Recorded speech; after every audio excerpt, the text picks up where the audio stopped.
Ini juga banyak juga dibahas di media kita, Ustaz. Ada banyak produk-produk buatan Yahudi, Ustaz. Seperti produk makanan, minuman, gadget, kendaraan yang umumnya kita gunakan, Ustaz. Apakah tidak sebaiknya kita memboikot produk-produk mereka, Ustaz? Karena itu bisa melemahkan perekonomian mereka gitu, Ustaz. Gimana, Kalau Ustaz? fatwa-fatwa ulama umumnya setahu saya memang menganjurkan itu. Dan pemboikotan ini terjadi bukan sepanjang masa, bukan. Di saat mereka sedang melakukan permasalahan dengan umat Islam. Kalau mungkin pernah dengar kisah pemimpin suku Hanif yang masuk Islam, ya. Di masa Nabi SAW, dia dengan sukunya pemasok pangan, satu-satunya pemasok pangan untuk masyarakat Mekah. Waktu dia masuk Islam, maka dia mengatakan, ya Rasulullah, perintahkan kepada saya. Kata Nabi SAW, kami tidak punya kekuatan sekarang, tapi kalau kamu bisa melakukan sesuatu, lakukanlah. Maka begitu dia bilang, saya mau umrah ya Rasulullah. Sebelum saya masuk Islam, saya niat umrah, tapi umrah dengan cara jahiliyah. Sembah berhala segala macam sambil tawaf. Apakah saya lanjutkan umrah saya? Kata Nabi SAW, iya. Tapi Nabi ajarin talbiyah yang jauh dari syirik. Ringkas cerita, dia pun pergi ke Mekah, dia disambut oleh orang Mekah, kemudian dia tawaf, tapi dia menghilangkan kalimat syiriknya.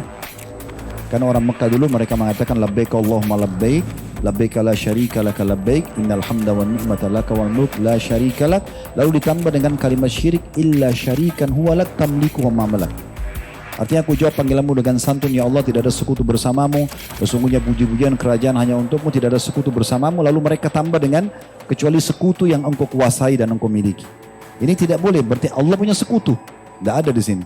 Maka dia hilangkan kalimat itu. Tokoh-tokoh Mekah tanya dia, kenapa engkau hilangkan? Dia bilang, saya sudah masuk Islam.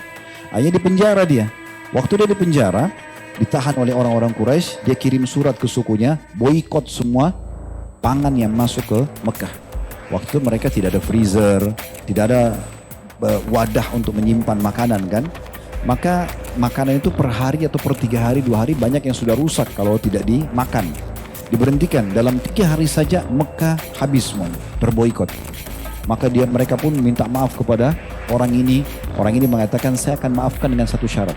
Kalian minta izin kepada Rasulullah di Madinah. Rasulullah izinkan, baru saya buka boikot ini.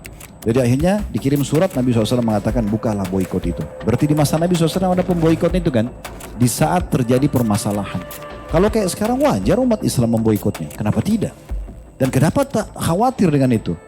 Justru ini tantangan buat umat Islam supaya kita juga bisa produktif. Ya, terlalu banyak umat Islam karena terkelabuhi dengan produk yang sudah ada, mereka tidak produktif. Padahal sebenarnya kita bisa produktif gitu kan. Tapi saya bicara lingkup tanda kutip hukum syariat, boleh nggak memboikot produk orang non muslim di saat mereka mengganggu umat Islam? Seperti kita sedang perang ekonomi, boleh. Tapi ini bukan hukum berlaku sepanjang masa ya. Tidak bisa, karena hukum bermuamalah dengan orang non muslim boleh dalam Islam. Nabi SAW pernah utang piutang dengan orang Yahudi di Madinah. Tapi waktu itu tidak ada permasalahan untuk umat Islam dengan orang Yahudi. Ya, Salman Al-Farisi pernah menjadi budak di tangan seorang Yahudi dan dia berikan syarat agar Salman menebus dengan kalau tidak salah 1000 pohon kurma. Maka Nabi SAW mengajak umat Islam untuk menebus 1000 pohon kurma itu dan beliau menanam sendiri dengan tangannya salah satu pohon itu. Nah, ini ada muamalah kan gitu. Tapi muamalah ini terjadi di saat memang mereka tidak buat masalah. Kita sekarang bermuamalah dengan warga negara kita, orang Nasrani, orang Hindu, orang Buddha, tidak ada larangan dalam Islam. Terbukti kita mayoritas Islam, mereka aman-aman saja di sini kan. Tidak ada yang mengganggu mereka dan begitulah keadaan umat Islam. Tapi sekarang orang Yahudi memang wajar kalau diboikot. Mereka tidak peduli mau laki-laki mau perempuan. Ini bukan perang namanya. Kalau perang itu masih ada etikanya. Secara internasional pun disepakati, nggak boleh menghancurkan rumah sakit. Tidak boleh membunuh masyarakat sipil, tidak boleh merusak fasilitas umum kayak pabrik makanan. Jadi biar perang terjadi masih ada. Yang perang ini tentara sama tentara, nggak ada hubungannya sama masyarakat biasa. Tapi sekarang kan mereka tidak seperti itu. Dan ini kezaliman. Kenapa umat Islam diam? Harusnya kan tidak.